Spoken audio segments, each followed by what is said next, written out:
అమ్మా గాయత్రి, చెప్పండి నాన్న. చెప్పండి నాన్న. నేను కొంచెం బయటికి వెళ్ళొస్తాను. అలా వచ్చేటప్పుడు ఈబీ బిల్ కట్టేస్తాను. సరే నాన్న. వచ్చి తలుపేసుకోమ్మా. ఆ,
ఓహ్, ఏటీఎం కార్డు మర్చిపోయాను.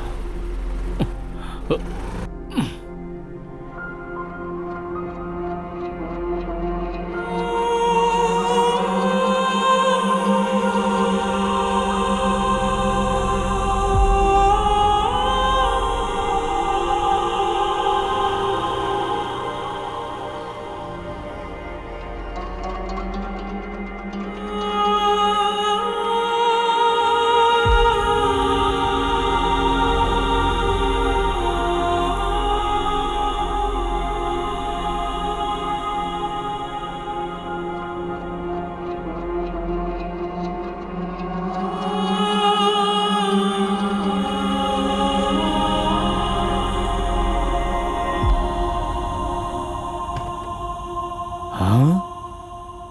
ఏంటి ఇంత పొగ?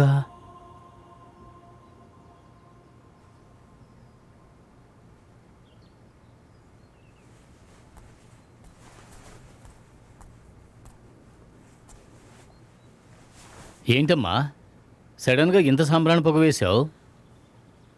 ఆ, అది సాంబ్రాణి పొగ వేస్తే ఇంటికి పాజిటివ్ ఎనర్జీ దొరుకుతుందని ఫ్రెండ్ చెప్పింది. అందుకే. అలాగా, సరే. ఏటీఎం కార్డు మర్చిపోయి వెళ్ళాను. సగం దూరం వెళ్ళాక గుర్తొచ్చింది. ఏంటమ్మా బాత్రూంలో కూడా సాంబ్రాణి పొగ వేశావు? మనకి అంత పాజిటివ్ ఎనర్జీ కావాలా? లేదు, ఇల్లు పూర్తిగా వేసానా, అందుకే. సరే అమ్మా, నేను వెళ్ళొస్తాను. అబ్బా,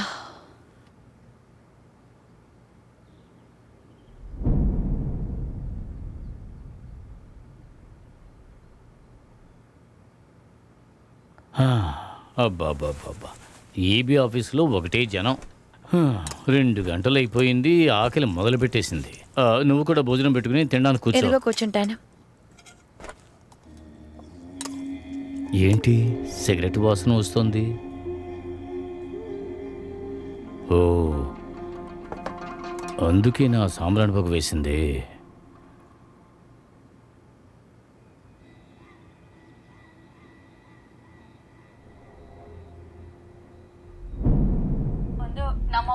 ఎప్పుడు మీరు మగవాడని ఫీల్ అయ్యారు? నేను ఎప్పుడు ట్రాన్స్మన్ అని గ్రహించానో నాకు 8 ఏళ్ళు ఉన్నప్పుడే ఒక అబ్బాయిని గ్రహించాను. సో చిన్న వయసులో మనం ఎప్పుడు కూడా జెండర్ న్యూట్రల్ గా బట్టలు వేసుకుంటాం కదా. ప్యాంటు షర్ట్ వేసుకోవచ్చు, ట్రౌజర్ వేసుకుని అక్కడ ఉన్న పిల్లలతో ఆడుకుంటాం. అలాంటి వయసులో జెండర్ గురించి మనకి పెద్దగా ఐడియా ఉండదు.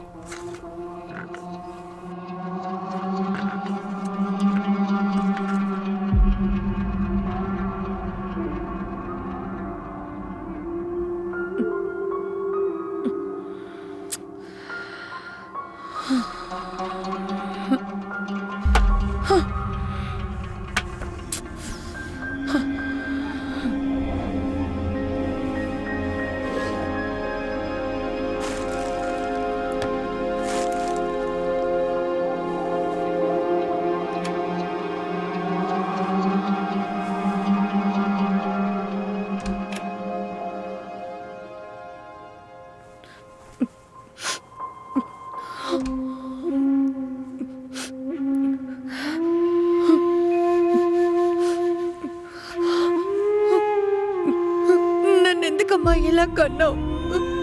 నేను అమ్మాయినా లేక అబ్బాయినా? నేను ఆడదానిలా కనిపించట్లేదు. నాకు ఇలా ఉండడం ఇష్టం లేదమ్మా. నన్ను కూడా నీతో పాటు తీసుకువెళ్ళుండొచ్చు కదా.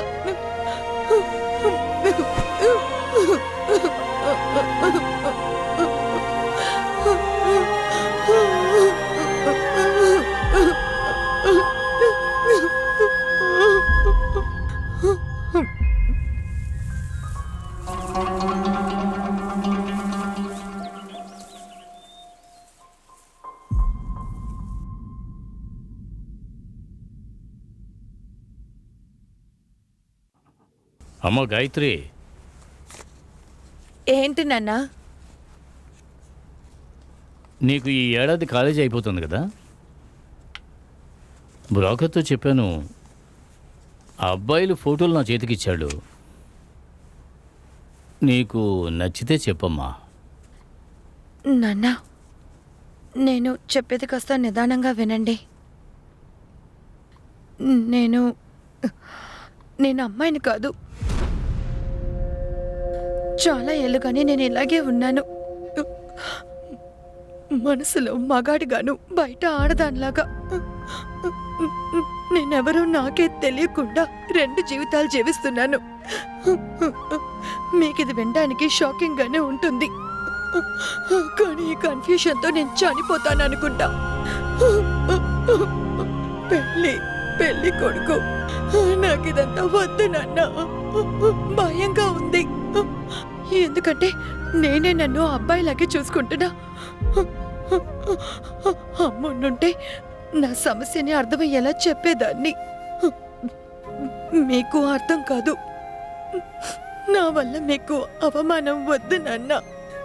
నేను వెళ్ళిపోతాను నాన్న, ఎక్కడికైనా వెళ్ళిపోతాను.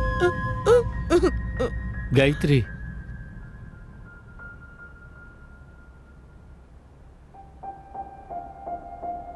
ఏమన్నావమ్మా?